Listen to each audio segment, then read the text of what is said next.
Hello, my name is Michael Smith, and this is my life. I'm laughing because every once in a while I'll come down here and I'm in such a zombie mode that I'll push the record button, and I really didn't mean to push the record button. I don't really know what I'm going to say yet. Yeah, so it kind of put me on the spot, but I've got this mentality lately of just go with it. I've come to realize that a lot of times things have a tendency to work out the way they're supposed to, and to not sweat the details. Yes, sometimes bad things happen. Sometimes we make mistakes. Yes, sometimes we should learn from those mistakes, and we should try to prevent any mistakes. But sometimes things happen, and you just got to go with it and not fret over it so much. And I'm not saying throw caution to the wind and be carefree and not worry about anything, but at the same time, I always think about the line in the Bible where Jesus was preaching and he was like, look at the lilies in the field. They neither toil or spin, but Solomon in all of his glory, uh, wasn't dressed as any of these, and the birds in the sky, they neither sow nor reap or something like that, and they never worry about what they're going to eat because their heavenly Father feeds them. And how more important are you than birds? And so it's kind of hard to do. I'll admit there are times when I worry. 3 o'clock this morning, I woke up with the baby and my wife, and my wife breastfeeds, so there's really nothing for me to do when the baby wakes up in the middle of the night except for support my wife. A lot of times I'll stay in bed, but I was actually somewhat rested up, and she got up and she mumbled something about having to do a diaper change. I was like, I'll do that. You do what you need, because she had to do something else.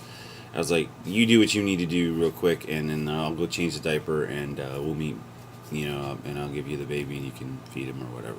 And 3 o'clock this morning, I woke up doing that, and it dawned on me that I left some stuff at work unfinished. And I was just like, it was one of those days yesterday at work where I had to do something that was, I have a very physical job some days. And I was at work, and I was working on this project, or whatever you want to call it, this task. And it was really hot, and it was very tiring, and I was spent. I got done with it, and I was just absolutely spent. And so I went in. It's really hot. We're here in central Illinois right now. And so I went in to cool off, and I got cooled off, and then I had to do some training. I had to watch a training video and take a test or something on, because I help move railroad cars. I do a lot of different things at my job. And it was a really long video, and it was a nice video, but just sitting, after working really hard and being all hot and sweaty, and then I'm cooling down, and I'm in the air conditioning, and I'm watching this video, and I'm taking the test, and I'm just like, oh, this feels so nice. I'm so tired. And I got so distracted that I forgot to completely finish the original task that I was working on. And so 3 o'clock this morning was like, ding. It was like, oh, wow. Well, there's nothing I can do about it now. All I can do is, just take care of it when I get to work later today, this morning. For me, it's, oh, geez, I didn't even talk about what day it is. It's Thursday, June 15th of 2017, and for me, it is 5 o'clock in the morning. But yeah, that was my day yesterday. I worked really hard, and then two of my little ones, my little girl and my boy Pearl, my little girl Pearl and Walter stayed with Nana and Grandpa overnight, and so I had to go pick them up after work, which is a little bit of a drive, and I'm driving, to go get them, and I'm just relaxing in the truck and just having peace in that moment. I was so thankful to God yesterday to have that drive. It's not exactly what I wanted to do, but it was one of those unexpected gifts that presented itself. It's been so hectic and everything, and I could have sat there and stewed in the moment. It's like, oh, I don't want to go on this 45-minute drive to go pick up the kids and bring them back home, and then have the rest of my evening rushed around and all my free time sucked up or whatever.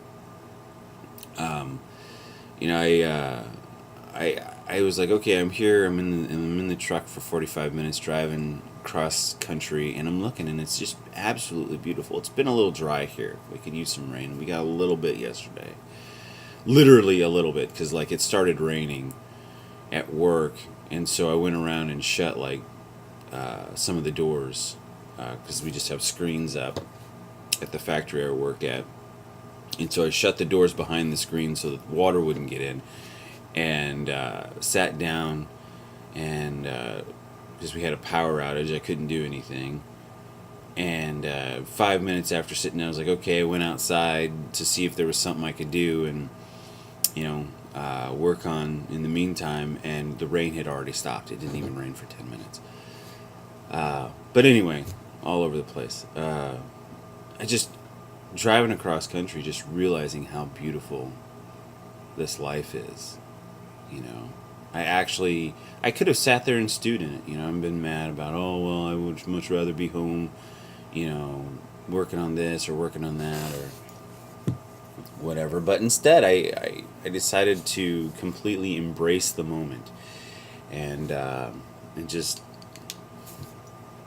be there. And I would say that, to me, looking back on my personal history, 90% of my days are average.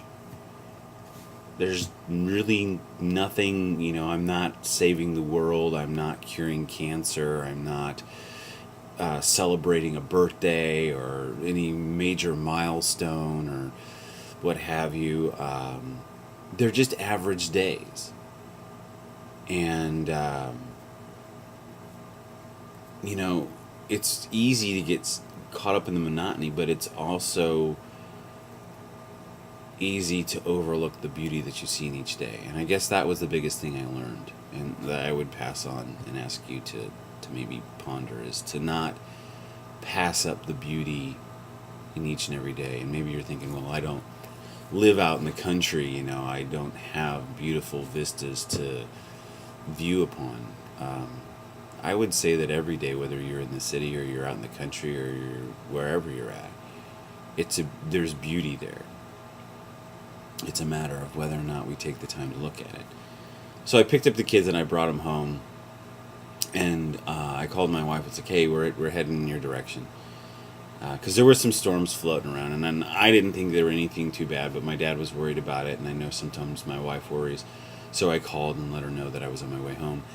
And she's like, okay. And we got home literally right when she was putting dinner on the table, and got to have a nice meal. She works so hard every single day to make great food for us. And it wasn't like we had lobster and it was meatloaf and mashed potatoes and what else was it? There was, oh gosh. See, I'm still zombified. I can't even remember what I ate last night for dinner. Meatloaf, mashed potatoes. We had some fruit. I thought there was like something else too, like another vegetable or something, because it was like a 4-course meal, But it was just really great. And then I still had time to because basically the work that I did yesterday is I was shoveling soybean meal, and it was really hot and dusty, and so I got soaked in sweat, and then the soybean meal dust covered me and stuck to me, and so then when I had cooled off, even though I tried to clean up as best I could, I basically got turned into a giant human sheet of sandpaper. Is what I felt like. So after dinner, I had the time to go and get cleaned up, and you know, there were just so many things that were happening yesterday that were trying to ruin my day and distract me. And I just kept offering it up. I don't know if you're a praying person, but for me, like if I say like